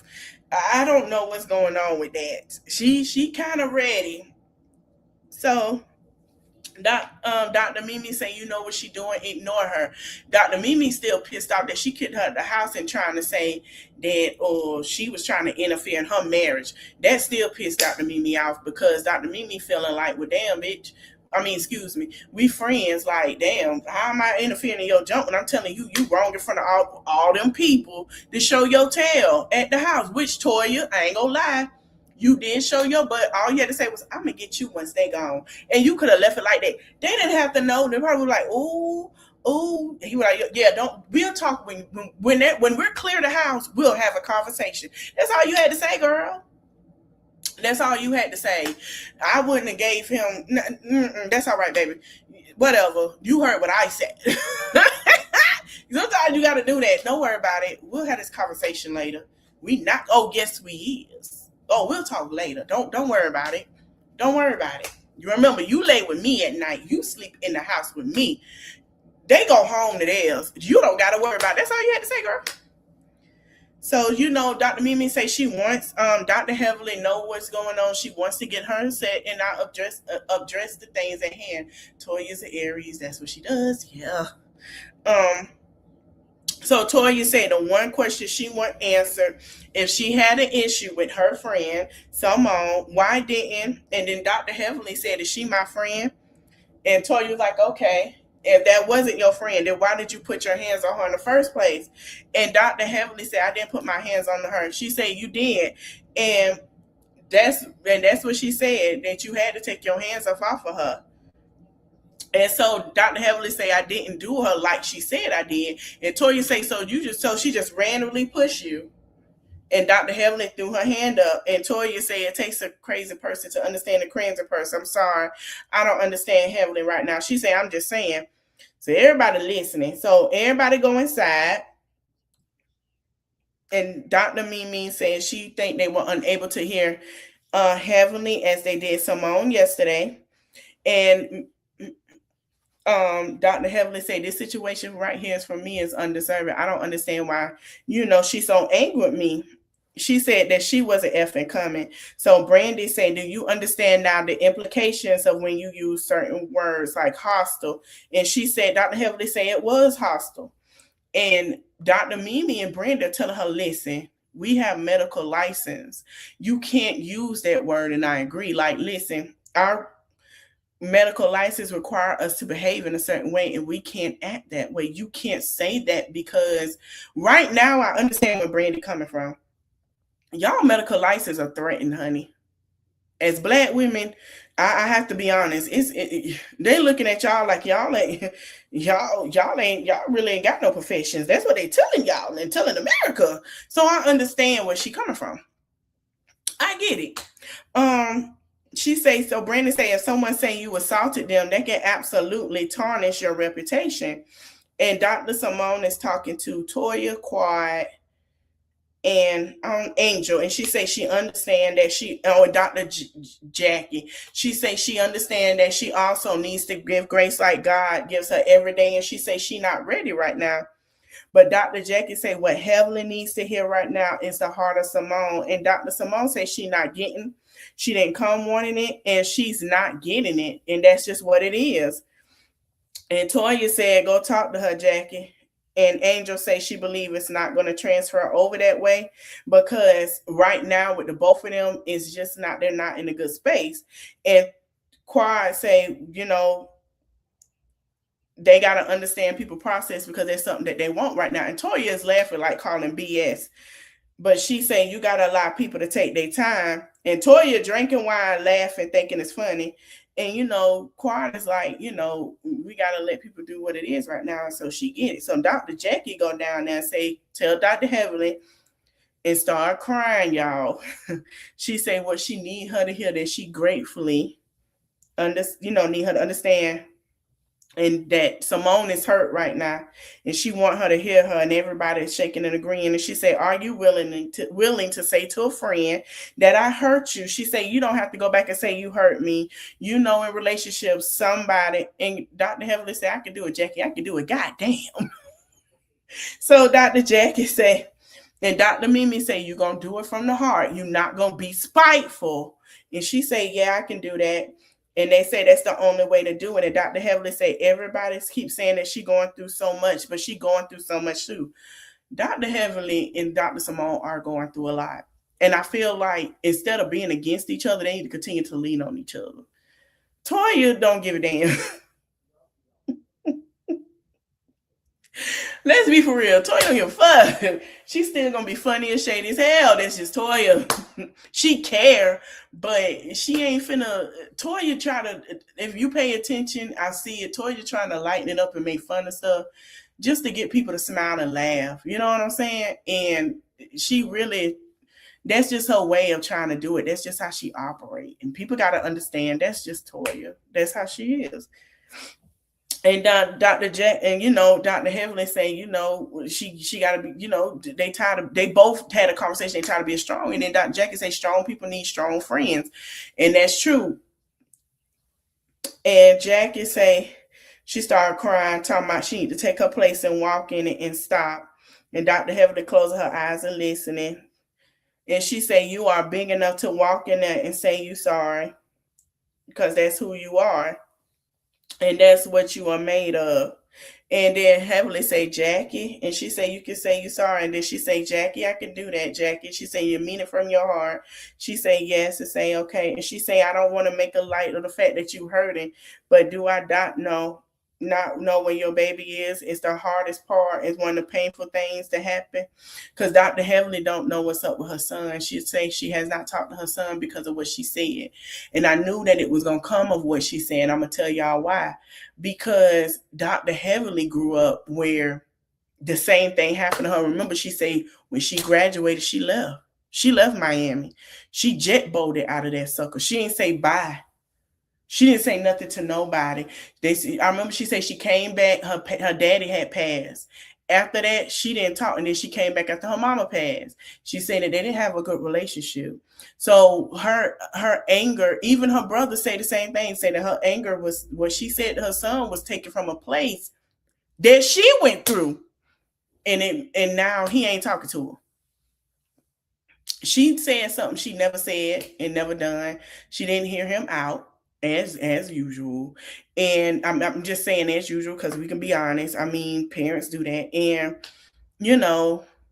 she didn't hear her out. She didn't hear him out, and she did something that she never do, and she let her anger take over, and resulted in her son not talking to her. She got some unhealed issues. She do. She's still healing from it. So she started crying when Dr. Jackie said that. And Quad came down to see what's going on. Quad and Toya came down. She knows something. What's wrong? What happened? Girl, between her and Toya. Quad said, what's going on? She said, what's wrong? Wait, what the hell just happened? I was just gone for like 10, 50. What the hell? Dr. Jackie says she's having a breakthrough. She's hurt. Let her get it out. And she say she don't know, for herself. She say she hurt. And then Dr. Jackie say the perfect thing you can do is to acknowledge your hurt and go in there and tell that girl she's sorry. That's exactly what she said. She say, I know you hurt, and the problem is you two love each other, and you're both bullheaded, to be honest. And Quad say she hurt too, and she ended up trying to be tough, and that's true. And here come Toya, Dr. Heavenly, oh, you got tears, girl, and wiped her face, child. Toya, Toya, sit down with that damn wine. I'm glad it's wine and not Patron, because girl, you get Patron, you a whole different woman. Wine is perfect, suitable for you. But Dr. Heavenly say, she hold things in, and Dr. Jack, she's not a crier, which she's not. And Dr. Jackie say, she know her better, and she know that she hold things in, and she know things that nobody else know. And Dr. Jackie say, you have to understand her hurt like we understand your hurt. I don't think tonight is the good night, but they need to take a bather suit and get it back in the pool and play a game. Dr. Mimi and Toya had a good conversation. She told us, let's play a game. And then here go Dr. Mimi, I got a game, girl. Girl, I'm sick of them. So Dr. Heavenly said she's a big enough person to say that she was wrong and she can apologize. And Dr. Simone says she'll talk to her tomorrow. And Toya says she sent Dr. Jack out by the way and say thank you. That's the best thing you ever did. That's what they can say. So somebody run around with balloons. Dr. Contessa run around with balloons to everybody. Everybody has to take a balloon. And it's lighthearted and fun. Dr. Contessa says it's gonna be exactly what they need to switch the switch the mood up. Dr. Simone say, "Do she got a helium tank in her room?" She had a whole bunch of balloons, and she say, "Switch the card." So I guess they playing a pop balloon game, and I think I know where this gonna go. I think I know the questions. I think I know this gonna get a little adult play game. Meaning they have conversations about girl, that's what I think, but we finna see. So, Contessa say the mood is to have fun and nobody gets to the Uber and leave. So Contessa say the name of the game is Petty Pop. Oh Lord. And on the card, it's going to be some descriptors, and whoever you think it is describes, you're going to pop one of their balloons. Child, I don't know. I don't know about this game right now, Contessa. And Toya say she commend Contessa because she like, I don't care what y'all going on. We're going to play all the games. We're going to do everything I say we're going to do. I'm with Toya. I don't think that's a good game right now, but okay. So, Dr. Jackie says it first. She say, you always check the energy of the group, but you never check her own. So everybody looking around. Dr. Jackie get up and she popped Toya balloon. Oh Lord. So Toya looking like, what? Never check your own. She say, I thought that was Mimi. She say, no. Toya say, you thought I was Mimi. But Mimi say, hey, it's crystal clear. That's what the people thought. Listen to mother.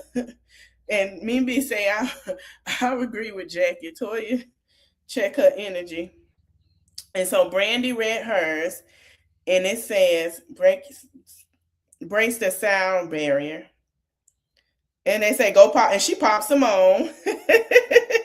Well, Simone is loud. Everybody face. They showed the clips of Simone yelling. Simone letting everybody know she there.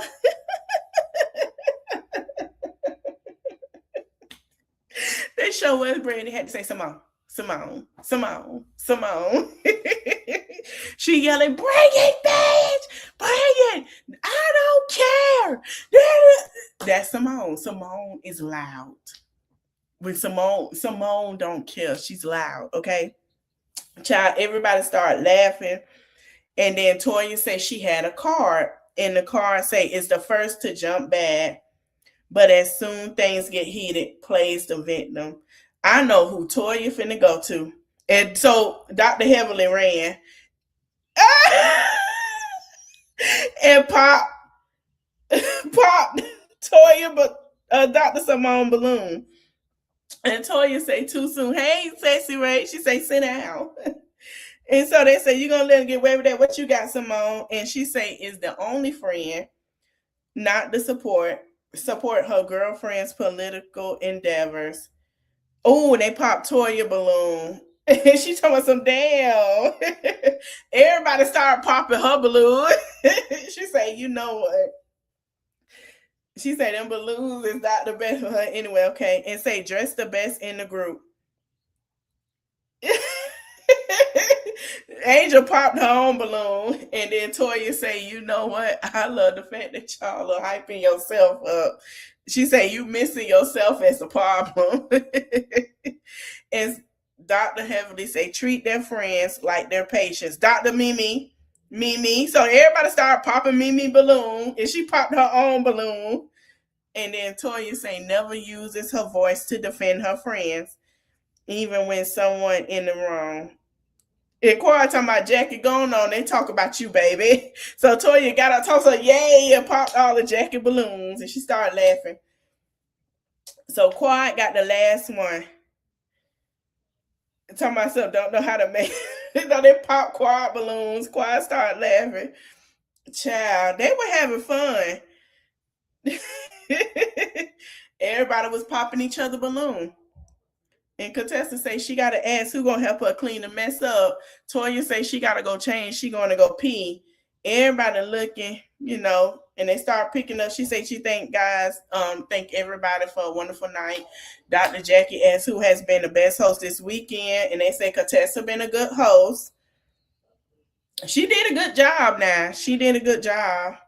They released some good frustration. So the next morning they go to the pool, and Dr. Heavenly and Dr. Simone have a conversation. Dr. Simone asks, is it okay that she take notes? And then Dr. Heavenly say, I don't give a fuck what you do. So Dr. Simone say, cool, I don't give a fuck either. So cool. Oh, Lord. So now everybody's sitting here like, oh, Lord, it's going bad. So Dr. Heavenly say, first and foremost, she going for a campaign. It is very serious to her. And when she came in, she thought she had an amazing launch, and she came off her high to go to Angel's event. And the first thing she heard was, we got this list of ish that you said wrong, which is what Dr. Simone said that Toya did, which she didn't say it mean, but she said, listen, Toya was gracious enough to have a list of the things, about the things that you did wrong. And she say, I want to make sure what you say is accurate. And, she's done the research. But she say, but when Simone said that Toya wrote the message, she already went to the negative because that's what she all experienced from Toya. So Toya looking like evil eye, like, what? Like, girl, what? She say, so when she came with that, when Simone came from that, they went to take a picture. What I heard is, get your mouth, and she touched me. She said, as she listened, she said, listen, I can't go on a trip with you hoes. I'm not going. She said she extrapolated herself from the group because she knew what words she needed to use to make it happen, because it was toxic, it was volatile, and she said Simone was unhinged, and Simone is sitting here laughing, and Dr. Mimi like, that's not the best thing to say. So Simone she said, let me get my phone and play solitaire because I don't have time for bull crap. She done. And so she playing solitaire. And Toya say, can I please? And Dr. Simone say, no, Toya, don't say nothing. She say no. So Toya was like, everybody telling Toya, don't say nothing. Everybody telling Toya not to say nothing. And she say, and Angel say she not done. Go ahead and give her the floor. And y'all egging it on like this B is not done. And, everybody was saying, Contessa say, wait, why don't we let, and Angel asked Toya, don't do that. Don't call her that right now because they're having a conversation. Toya say, you don't do it. She said, can we allow Heavenly to finish? Because what Heavenly was going to do was to walk out. Toya should have allowed Heavenly to finish that conversation. That had nothing to do with Toya yet. Toya could have checked her after that conversation and said what she had to say. Toya didn't have to buzz in like the buzz balls, okay? Toya could have let, now I have to agree, Toya should have let them handle that, because at first point, she knew Dr. Heaven was going to walk away. They trying to get to the point to where it's a conversation. That's why Dr. Simone say, no, don't make it worse. We are having this conversation. Everybody's telling her, including Dr. Simone. I don't know why people sitting here like, oh, Toya, man, no, Mimi was right to check her, because everybody is telling you to chill, relax. Quad, Angel, Jackie, Contessa, Simone, Brandy, even Dr. Heavenly. Hey, listen, we got to talk about this. Toya wanted to inject herself. Toya, please, friend, please. So she say, nah, I'm good. So Dr. Heavenly left, and she say they can actually get to the bottom of it if Toya can shut up, and I agree. So she's saying the energy ain't right. She don't want to go to that place. And Toya saying, and she's speaking for Dr. Simone instead of letting her speaking. She's saying you did that, and you did that energy. And she in the pool walking with a drink. And Dr. Mimi say she trying to get you to, don't let her to leave. They need to have a conversation. And Dr. Heavenly say she leaving the situation. And she need to practice strength and have a conversation. She's trying to get Dr. Heavenly to leave. And Dr. Mimi got her to come back. So Toya feels some type of way about that. And then Contessa say it will go faster if we don't interrupt. She said, okay. And Toya said, there's no way that you thought that we were okay, because every time we got together, you would bring up my husband. You were yelling at me. We were talking about, how did this get from Dr. Simone to Toya? I know Toya could have waited. But okay. So they were talking about text messages. And Dr. Mimi was like, excuse me, but I think we're going off. And she's not devaluing what she feel, but and Toya say, you also not acknowledging what I'm saying. She say, Toya, Dr. Mimi say we were trying to get Dr. Heavenly and Dr. Simone to conversate, not you and Dr. Heavenly. And she said that's what they trying to do right now. And like Mimi said, every time they get to a cusp of friendship breakthrough, here come Toya. And she not lying. She not lying. I love Toya. Toya, you gotta know when to turn it on and turn it off. That she did it between Simone and Quad, and she asked how much time they need. And then the same with Dr. Simone and Quad. Here come Toya. That wasn't an invitation. That was a shade. And Dr. Mimi say, do you like people in chaos? Because you in chaos. And so Dr. Mimi say, we hear you. And she say, girl, I don't think you do, because you said I was on a tangent. And Dr. Heavenly came down. Yeah, Toya do love drama. And, Quad, even Dr. Simone said last night, I can't hear you, because she pointing at Toya like, she gonna keep going. We know Toya. So Dr. Heavenly and Dr. Simone had their own conversation. She say she don't like that you think that I'm unhinged. And then Mimi got in the pool and tried to talk to Toya, and they playing around in the pool. And she say, ain't got inch to you. Keep it to yourself. And then she said, Dr. Simone saying, you saying that just like the way you hit me. She say, I felt like you hit me. And Dr. Simone said, I felt like I was being violated when you used the language that you used to defame in my character. Of all the people here, she has been close to Dr. Heavenly and continue to drag her. And she say she don't feel like she her friend. And Dr. Heavenly say, I can understand your feelings. So as they talk, and Toya, you can hear Toya and Mimi, because Toya trying to push herself up there to be nosy, as usual. So Dr. Heavenly say she never meant to hurt her. She didn't. And she swear to God, she did wrong, Simone, and she was in a bad place. And she did wrong. And Dr. Simone is agreeing with her. She said she was wrong, Simone, and she's sorry. And you got to believe that. And Dr. Simone looking at her, she said, well, you're not friends. You think that's wrong too. Because she said, I consider you a friend and we both hurt. And they really do. And Dr. Simone said, I need to believe it. And with this. And Dr. Heavenly said she would be very hurt if her friendship with Simone ended over something that was not intentional. And Dr. Simone said it's never been a fight that we were not be able to come back from. But when you drag me, it hurts. And then they make her not want to deal with her. And then Dr. Simone said, we know who Heavenly is. And she showed us after year. And no apology, no kiss changes that. And Dr. Heavenly said she swear to God she didn't mean to hurt her. And Dr. Simone said she could be cordial. She can kick it with her and have fun. But she got both eyes on her now. And she told her to take her time, and and she said, "Take my word." And Dr. Simone said, "Okay, I take your word for it." Now, next week, we gonna talk about the girls went to Solar Luna. Solar Luna is the yacht parties that they do down there in Florida. You book it.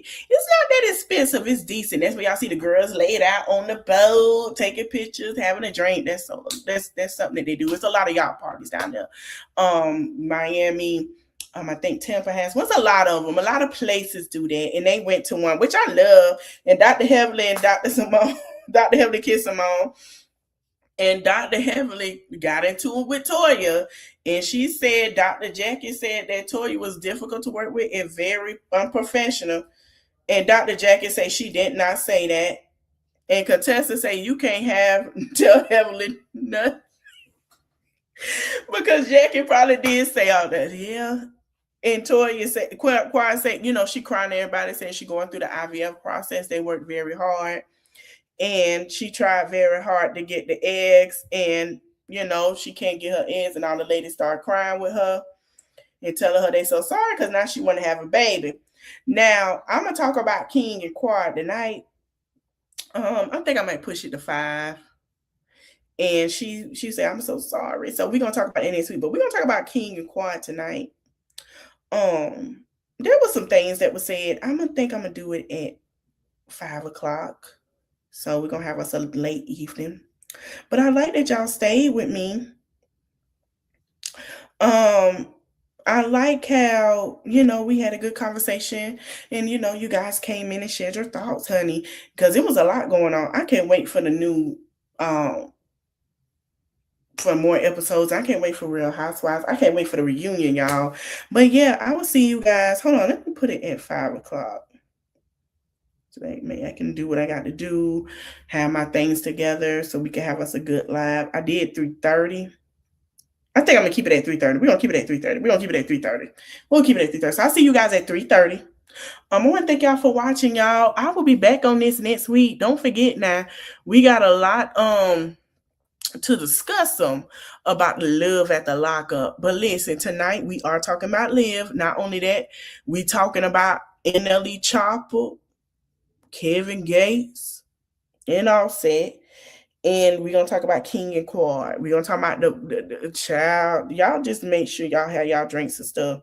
I want to thank y'all for watching. I'll be back at 3:30. I'll see y'all later. Bye.